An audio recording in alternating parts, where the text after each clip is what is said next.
বাংলাদেশের ঘরে ঘরে ইমামরে পারতো না, মুসলমানের মেয়েরে ধর্ষিতা করতে পারতো না। আজকে মুসলমানের ভিতরে ঈমানের জাগ্রত নাই, আল্লাহর প্রেম নাই, নবুয়তের আখলাক নাই, আল্লাহ বললে মায়া লাগে না। আজকে মুসলমানও দুনিয়ার পাগল, টেন্ডারবাজির পাগল, মার্কার পাগল, নেতৃত্বের পাগল। ও মুসলমান, তোমারে এমনি এমনি বানাই নাই। আহাসিবান্নাস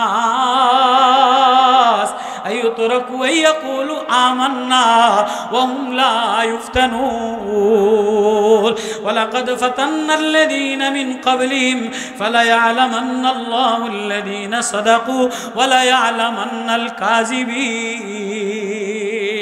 তুমি ইমানদার কিনা, তোমার ঘরের মধ্যে ইমানের পরিবেশ আছে কিনা। তুমি শুধু জামার লেভেল লাগাইবা, মসজিদের লেভেল লাগাইবা, মসজিদ টাইলস দিয়া ভরা, এসি দিয়া ভরা, কিন্তু দিলওয়ালা কাঁদনেওয়ালা মুসল্লি পাওয়া যায় না। ঘর টাইলস দিয়া ভরা, সুন্দর দিয়া ভরা, ঘর উন্নত উন্নত জিনিসপত্র দ্বারা ভরা, কিন্তু ঘরের মধ্যে রোনেওয়ালা, ছেলের কাঁদনেওয়ালা, মেয়ে কাঁদনেওয়ালা, বিবি কাঁদনেওয়ালা পাওয়া যায় না। বিবিও আরেকজনের লাগে পরকিয়া করে, মেয়েও আরেকজনের লাগে পরকিয়া করে, ছেলেও আরেকজনের লাগে পরকিয়া করে। একই ঘরের মধ্যে চারজন চার রকমের গুনাহ করে। মানে কষ্ট নিয়েন না। সমাজে আজকে যে পরিবেশ, আমার মেয়ে নষ্ট, আমার বোন নষ্ট, আমার বোন ধর্ষিতা, আমার মেয়ের অবস্থা এরকম, সমাজের অবস্থা এরকম। এই পুরুষেরা, এই স্বামীরা, এই জাতিরা, এই ওলামায়ে কেরাম আজকে ঘর ঘর ঘর, একই ঘরের মধ্যে চারজন চার মোবাইলে চার রকমের গুনাহ করে। একই ঘরের মধ্যে বউ এক রকমের গুনাহ, মেয়ে এক রকমের গুনাহ, ছেলে এক রকমের গুনাহ, পুতের বউ এক রকমের গুনাহ। পুতের বউর মোবাইলের গুনার রং আলাদা, মেয়ের মোবাইলের গুনার রং আলাদা, জামাইয়ের মোবাইলের গুনার রং আলাদা। জামাই আমার ঘরে আমারটা খায়, আমার খাটে ঘুমায়, আমার ঘরের মধ্যে বসে বসে আরেক মেয়ের লগে মোবাইলে কথা বলে।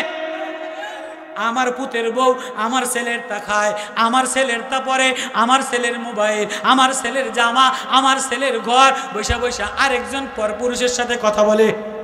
এভাবে এভাবে করতে করতে সমাজটা নোংরা হয়ে গেছে, দেশটা নোংরা হয়ে গেছে, রাষ্ট্রটা নোংরা হয়ে গেছে, এই রাষ্ট্রের সচিবালয় নোংরা হয়ে গেছে, টিওনো নোংরা হয়ে গেছে, পুলিশের মধ্যে অবৈধতা দিয়া ভরা, সরকারি লোকের মধ্যে অবৈধতা দিয়া ভরা। এজন্য সংস্কার করতে হলে পুলিশ সংস্কার করা লাগবে, সেনাবাহিনী সংস্কার করা লাগবে, সচিবালয় সংস্কার করা লাগবে।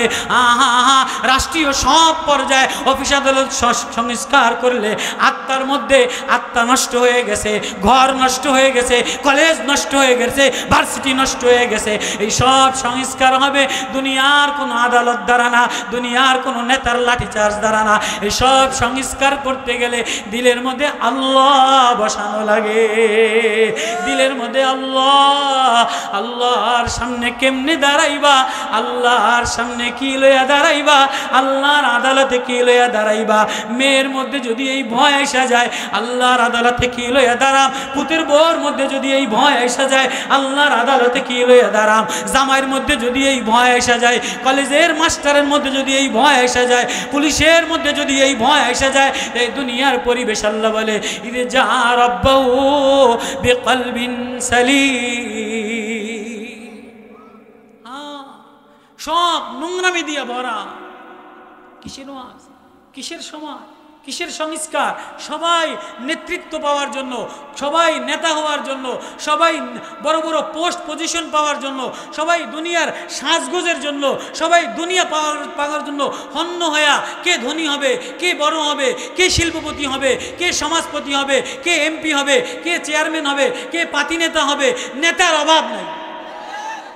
এই তো সমাজের মধ্যে এই তো চলতেছে। মহিলারাও এর প্রতিযোগিতা চলতেছে, গুনার প্রতিযোগিতা চলতেছে। কি লইয়া রওনা দিলা, কি লইয়া রওনা দিলা, কোন আশায় রওনা দিলা, কোন স্বপ্ন লইয়া রওনা দিলা, কি সাজে রওনা দিলা? আল্লাহ বলে সব ফাঁস করে দিব। ইয়াউমাইদিন তুরাদুনা লা তাকফা মিনকুম খাফিয়া। বর্রে সগীর ধরতির মধ্যে এমন কোন বাদশা আসে নাই, 22 লক্ষ মুরব্বা কিলোমিটারের প্রেসিডেন্ট, মসজিদে নববীতে ঝাড়ু দেয়, মসজিদে নববীর কোনায় বসে বসে কান্দে, ওগো আল্লাহ,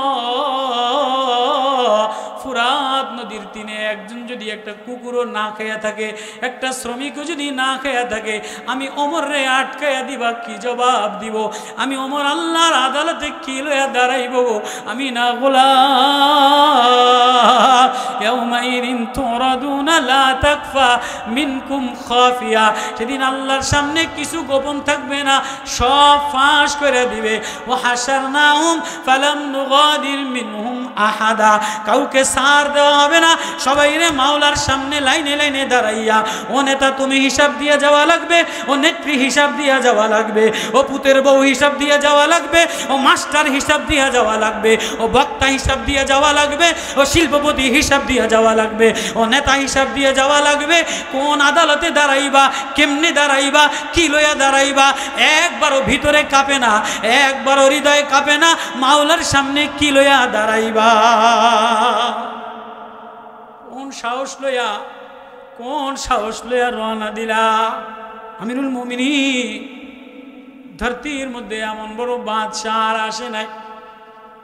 শিশু বাচ্চা, অসহায় শিশু বাচ্চা হাউমাউ কইরা কাঁদে।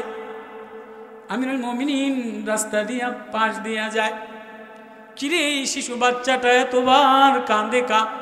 মায় বারবার কান্দা থামানোর চেষ্টা করে, আবারও কাঁদে, আবারও থামানোর চেষ্টা করে, আবারও কাঁদে। আমিরুল মুমিনিন ঘরের দরজায় নক করে যায়, বলে বউ, ওগো বউ, দরজা খোল, আমার কলিজায় বড় ব্যথা রে। শিশু বাচ্চাটা বারবার সারাটা রাত গভীর রজনীতে বারবার কান্দে কা। এবার বলে, কে তুমি? নওজোয়ান জানি না। আমিরুল মুমিনিন আইন জারি করে দিছে, শিশু বাচ্চারে রুটি না খাওয়াইলে ভাতা দিবে না, এজন্য দুধ ছাড়ানোর জন্য আমি তাড়াতাড়ি তার মুখের মধ্যে রুটি দেই। সে আমার দুধ খাওয়ার চেষ্টা করে, আমি রুটি দিয়া দেই, যাতে আমিরুল মুমিনিনের দরবারে নিয়ে রুটি দিয়া দাঁড়া করাইলে মদিনার বাদশাহ ভাতা জারি করে দেয়। এজন্য বাচ্চাটারে বারবার দুধ দেই না, কান্দাই, রুটি খাইতে চাই না, কান্দে।